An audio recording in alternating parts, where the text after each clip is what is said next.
നമ്മൾ നേരത്തെ നമ്മളൊരു കൺസ്യൂമർ പർപ്പസിൻ്റെ ബോർഡിൻ്റെ ഒരു വീഡിയോ ചെയ്തിട്ടുണ്ടായിരുന്നു. അപ്പോൾ അതിൻ്റെ കണക്ഷൻ കൊടുത്തൊരു ഭാഗം ഞാൻ ജസ്റ്റ് നിങ്ങൾക്ക് കാണിച്ചു തരാം കേട്ടോ. അപ്പോൾ നമ്മൾ ആദ്യം ഫ്യൂസിൽ നിന്ന് ആദ്യം നമ്മൾ മീറ്റർ ബോർഡിൽ നിന്ന് നേരെ ഫ്യൂസിലേക്ക് വന്നു കേട്ടോ. അതായത് എല്ലോ ആണ് ഫ്യൂസ് വയർ എന്ന് വരുന്നത് ഫേസ് കേട്ടോ. ഫ്യൂസിൽ നിന്ന് നേരെ പോകുന്നത് ഐസൊലേറ്ററിക്കാണ്. ഐസൊലേറ്ററിന് ലൂപ്പ് ചെയ്ത മറ്റേ ആർ സി സി ബിൻ്റെ ഔട്ടാണല്ലോ.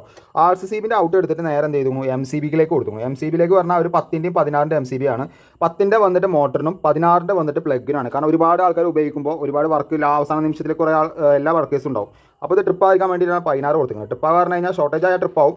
ഓവർലോഡ് വന്നിട്ട് ട്രിപ്പ് ആവാൻ വെച്ചിട്ടാണ് 16 കൊടുക്കും കേട്ടോ. അതെടുത്തിട്ടാണ് അതിൻ്റെ ഔട്ട് ഒന്ന് മോട്ടറിലേക്കും 2 പ്ലഗിലേക്കും. ഈ ഹോൾഡറിൻ്റെ ലൂപ്പിംഗ് ആണ് ഇതിന് വയറെടുത്ത് ലൂപ്പ് ചെയ്ത് കൊടുക്കുക കേട്ടോ. ഈ വയറിൽ നമുക്ക് എവിടെയും ജോയിൻറ്റോ കാര്യങ്ങളൊന്നും കൊടുത്തിട്ടില്ല. ബാക്കിൽ നേരത്തെ ഉള്ള കൺസ്യൂമർ പർപ്പസിലുള്ള ബോർഡിനേക്കാളും നമ്മൾ ഫുള്ള് സ്ലീവ് ഇട്ട് കൊടുത്തിട്ടുണ്ട്. ഇനിയൊരു എന്തെങ്കിലും കടിച്ചു മുറിക്കുക അങ്ങനത്തെ പ്രശ്നങ്ങൾ എന്തെങ്കിലും വരികയാണെങ്കിൽ വരാതിരിക്കാൻ വേണ്ടി അങ്ങനെ ചെയ്തു കേട്ടോ. മാക്സിമം 2 കൊല്ലം അത്രയ്ക്ക് തന്നെ ഉള്ള ഒരു വീടിൻ്റെ പണി വർക്ക് ഉണ്ടാവുക, അല്ലെങ്കിൽ 3 കൊല്ലം. അതിനുള്ളിൽ തന്നെ നമുക്ക് ഇത് അടിച്ചുണ്ടാക്കിയത് നമുക്ക് മുതലാണ്. പിന്നെ വേറെ എന്താ വെച്ചാൽ നമ്മൾ വർക്കിൻ്റെ ഇടയിൽ കൂടി ഓടിപ്പിടിച്ച് വരേണ്ട ആവശ്യമില്ല. ചിലപ്പോൾ പലപ്പോഴും കാണാറുണ്ടാവുന്ന ഫ്യൂസ് കയറി കത്തിപ്പോയി, അത് പോയി ഇത് പോയി. ഇതൊക്കെ നമ്മൾ കുറച്ച് ക്വാളിറ്റി ചെയ്യുകയാണെങ്കിൽ നമുക്ക് ഇടങ്ങാറില്ല. ഈ സാധനങ്ങളൊക്കെ നമ്മൾ വീടുകൾക്ക് ഉപയോഗിക്കുന്നതാണ്. കാരണം ആ വീട് പണി കഴിയുന്നതിന് മുമ്പ് നമുക്ക് ഇതിൻ്റെ എം സി ബിയും കാര്യങ്ങളൊക്കെ എടുത്ത് വെക്കുന്നതാണ് കേട്ടോ. ആർ സി സി ബി അവസാനം എടുക്കുള്ളൂ കണക്ഷൻ കിട്ടിയതിന് ശേഷം. ബാക്കിയുള്ളതൊക്കെ നമ്മൾ ഉപയോഗിക്കുന്നതാണ് കേട്ടോ.